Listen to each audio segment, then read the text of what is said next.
Assi, ey. Alter!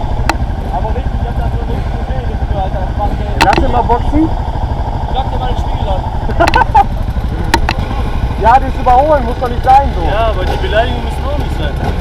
Ja, aber was soll das denn? Ja, das aber überholen? die Beleidigungen müssen Ja, aber nicht so sein. können Leute von uns Dann sterben. gehst du hin und sagst, hey, was soll das?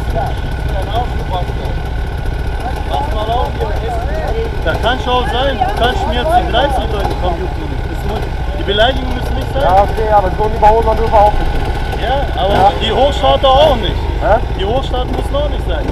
Wenn du dich nach den Verkehrsregeln halten würdest, würde ich auch nichts sagen.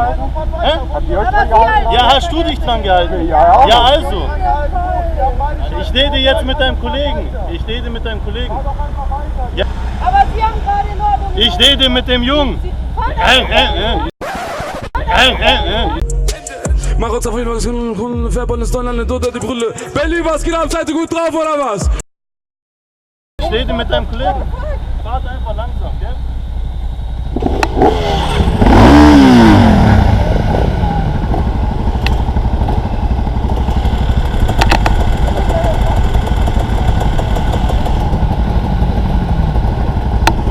Kamera an.